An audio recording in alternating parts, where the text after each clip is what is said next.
Hello, this is Ron Paul with your weekly update for Monday, November 10th. Did the election last week really mean that much? I took to my Twitter account on Tuesday to point out that the change in control of the Senate from Democrat to Republican actually means very little, despite efforts by politicians and the mainstream media to convince us otherwise. Yes, power shifted, I wrote, but the philosophy on Capitol Hill changed very little. The warfare welfare state is still alive and well in Washington. Some were critical of my comments that Republican control of the Senate equals expanded neocon wars in Syria and Iraq. Boots on the ground are coming. But unfortunately, my fears were confirmed even sooner than I thought. Shortly after the vote, President Obama announced that he would double the number of U.S. troops on the ground in Iraq and request another $5.6 billion to fight his war in the Middle East. The president also said on Wednesday that he would seek a new authorization for the use of force in Iraq and Syria. He said that a new authorization was needed to reflect, quote, not just our strategy over the next 2 or 3 months, but our strategy going forward, close quote.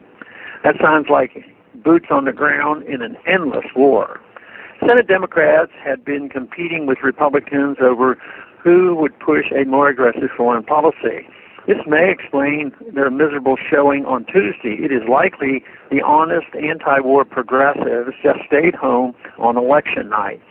But with the Republican victory bringing to leadership the most hawkish of the neoconservatives like John McCain, the only fight over the president's request to re-invade Iraq will be Republican demands that he send in even more soldiers and weapons.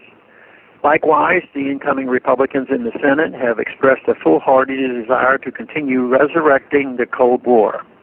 They demand that Russia be further sanctioned, even as the original reasons for the sanctions claims that Russia was behind the downing of the Malaysian airliner flight MH17 has been shown to be false.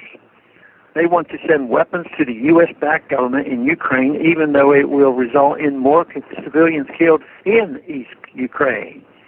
Their dangerous anti-Russia policy may even turn the new Cold War into a hot war, which would be catastrophic. On the domestic front, I do not hold out much hope that the next Congress will give more than lip service to reducing spending. What is more likely is Republicans will support dramatic increases in welfare spending as long as warfare spending is increased by an equivalent or greater amount.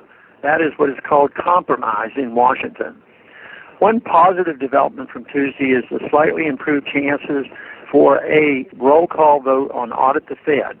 Most of the senators who are likely to assume leadership roles next year are co-sponsors of the bill. However, special interests that benefit from Fed secrecy are very influential in both parties, so it will be up to the people to continue to pressure Congress for a Senate vote. Elsewhere, there may also be some rollbacks and reforms of some of the worst parts of Obamacare, but a full repeal of the bill is unlikely. This is not just because there are still not the votes to override an inevitable veto. The insurance and pharmaceutical lobbies that benefit from Obamacare are equally influential in both parties and have very deep pockets.